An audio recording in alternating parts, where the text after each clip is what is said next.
Hello guys. Matric board परीक्षा 2026 की तैयारी खास करके गणित के लिए मैं अभी लेके चल रहा हूं संख्या पत्ती से। आज डे 8 की बात होगी। डे 8 में है क्वेश्चन नंबर 1, 2 और 2.5 के बीच की अपरिमेय संख्या है।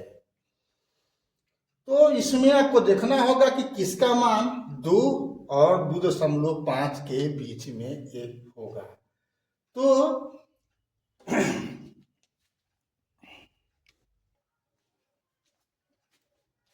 तो यहां पर है √11, इसका मान 3 से ऊपर होगा। 3 तिहाई 9 होता है, 4 का 16, 4 तो होगा ही नहीं, 3 से ऊपर होगा।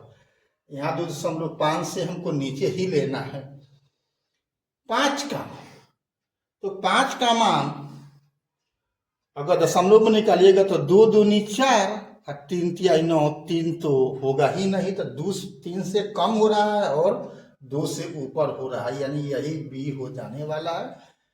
जहां तक इसका बात हो गया तो 225 है, तो 15 का वर्ग होता है 225, तो 1.5 हो जाएगा इसका वर्गमूल, जो 2 से नीचे होगा। ये 12 है तो ये तो 3 से ऊपर में जाएगा। क्लियर। अब है क्वेश्चन नंबर 2, संख्या रेखा पर प्रत्येक बिंदु प्रदर्शित करता है। तो संख्या रेखा जो आपको सिखलाया जाता है वह वास्तविक संख्या के लिए है, इसमें नो डाउट सिर्फ आपका ए सही होगा, बाकी जो कुछ भी चुनिएगा अशुद्धि होगा। ये दोनों क्वेश्चन आपको मैट्रिक बोर्ड 2018 में पूछे हुए हैं। अगला सवाल देखते हैं। यहाँ सवाल है 3 में √3 है एक, तो √3 ऑफकोर्स अपरिमेय संख्या है, नो डाउट, बाकी के बारे में कोई भ्रम नहीं।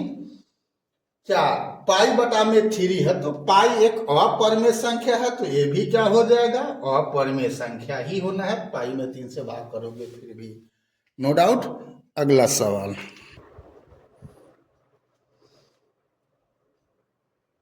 क्वेश्चन नंबर 5 है 22 बटा में 7 है।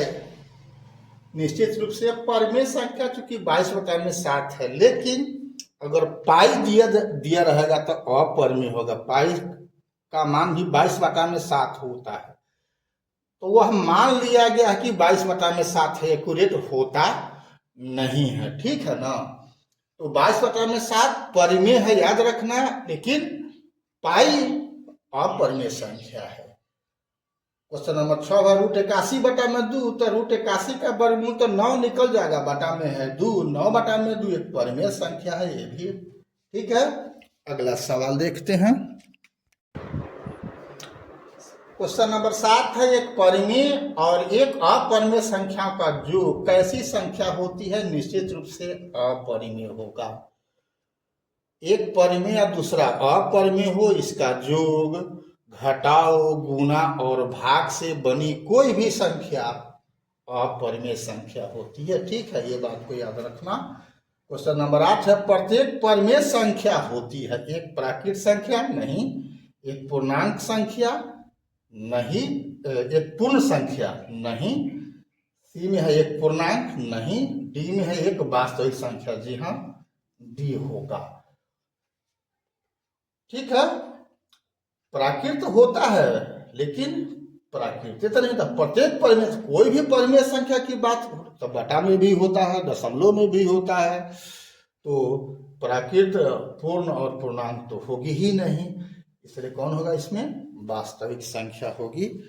अगला सवाल देखते हैं। क्वेश्चन नंबर 2 है, सॉरी 9 है, 2 अपरिमेय संख्या 3 + √5 तथा 3 - √5 का गुणनफल क्या होगा। तो यहाँ दोनों अपरिमेय है, लेकिन क्या है, a + b और a - b, ठीक है। तो इसको जब गुना करोगे तो क्या हो जाएगा, a² - b², तो a² के मतलब 3 तिहाई 9 माइनस होगा क्या, b², तो √5 का स्क्वायर का मतलब सीधे 5, 9 में से 5 घटेगा क्या होगा रिजल्ट, 4 होगा, तो 4 एक परिमेय संख्या है, आंसर हो जाएगा ए। ठीक है, क्वेश्चन नंबर 10 लो। दो अपरिमेय संख्या 3 प्लस रूट 6 और 3 माइनस रूट 5 है। यहाँ ए प्लस बी है, लेकिन यहाँ पर ए माइनस बी नहीं है। इसका गुना करेगा तो आपको यहाँ जैसा परिमेय संख्या प्राप्त नहीं होगा, बल्कि अपरिमेय संख्या प्राप्त होगा, यानी आंसर कौन होगा, बी होगा। इसको जब गुना करोगे तो यहाँ क्या है दोनों फर्क, यहाँ ए प्लस बी इंटू ए माइनस बी हो गया, यहाँ ए प्लस बी इंटू ए माइनस सी हो गया। ठीक है ना, तो वह सूत्र पर आधारित नहीं है, तो ऐसा परिणाम नहीं मिलेगा यहाँ पर, और परिमेय संख्या प्राप्त होगा। अभी तक फेसबुक इंस्टाग्राम पर आपने BKR कुशवाहा प्रोफाइल को फॉलो नहीं किया है तो फॉलो कर देना है, और यूट्यूब पर सब्सक्राइब नहीं किया है तो बेल दबा करके सब्सक्राइब कर देना है। फिर मिलते हैं ऐसे ऐसे ही महत्वपूर्ण सवाल को लेकर के, जो 20/11 से 20-25 तक पूछे हुए हैं, उसी को मैं आपको दोहरा रहा हूँ। और ये सभी का तैयारी कर लेते हैं तो बचता ही क्या है आपके लिए, कुछ भी सवाल आएगा आप बना लोगे।